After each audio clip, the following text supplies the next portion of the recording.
Rose Glass, welcome to Frightfest, welcome to the Glasgow Film Festival. Thank you very much. Have you been to Glasgow before?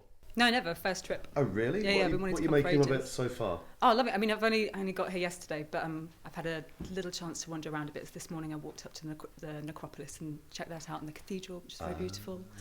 Now, your background is shorts, isn't it? This is your first feature. Yep. So take us through your career to date. So I sort of went to film school, went to London College of Communication, and then National Film and Television School. I think shortly after I left NFTS, I started coming up with an idea for St Maud, but I was just working regular jobs for quite a while.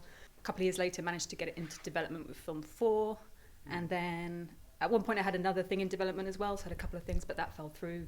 So for a couple of years, it was just kind of focusing mostly on St Maud, and we shot it late 2018, finished the whole thing last summer, and then pretty much went straight into festivals. So it felt like a long build-up, and then very, very quick. And you wrote it as well, didn't you? Wrote and directed it, which is brilliant. Tell us about the writing part of it. How autobiographical is it?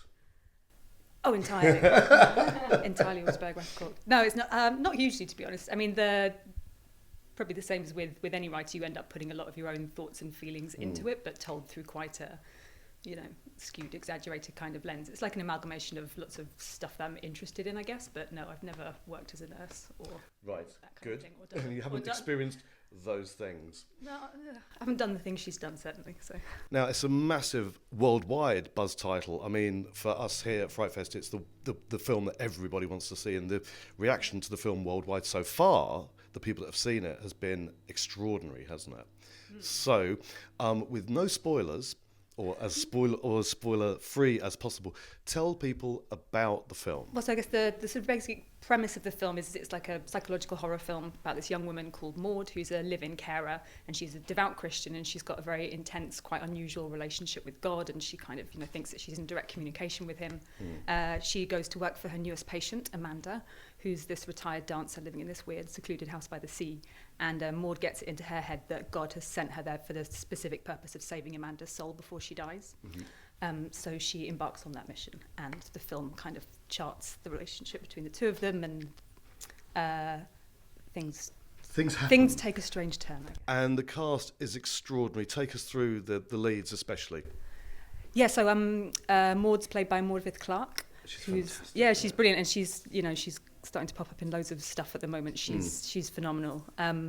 We saw quite a lot of people for the role. She was pretty much the last person we saw, and we always knew that the success or the failure of the whole film would pretty much rely on whether we could find the right actress, because she's in pretty much every scene. Yes. And the character goes to like some really extreme, dark, kind of strange places, so we needed somebody that is very important to me, that the audience is sort of with her the whole time, and we're not just kind of watching this weird girl doing weird stuff, we're kind of there with her, so we needed an actress that you just can't take your eyes off and that you can like connect with. What were your kind of genre or non-genre inspirations for the film? Quite a lot of different things, and a lot of them weren't necessarily genre films, but like Repulsion, Rosemary's Baby, in terms of like sort of some of the visual look and tone of the film, Persona and Through a Glass Darkly, two Bergman films, and Taxi Driver was a bit of a reference, just sort of like for the character's kind of mental state. And like The Devils by Ken Russell, in terms of some of the kind of like heightened theatrical, slightly campy, crazy religious ecstasy stuff. And the film's obviously coming out. Is there dates for it yet, either UK or US? What are the dates? Yes, so we're coming out. We've been bumped in America to April 10th. Okay. Easter weekend. Yep. James Bond departed, we stepped in. Right. Which is great.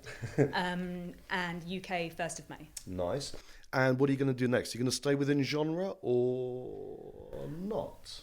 I don't know, we'll see. I mean, I've got fairly specific sort of tastes, I guess, so I'm sure it'll continue in that sort of direction that Maud's in. It's not, maybe not straight horror, but twisted, strange stuff. Well, we wish you well with the film, and we wish you well with your career, because we need more female genre filmmakers. In fact, more female filmmakers in total. But thank you so much, Brett. Thank you very much for having me.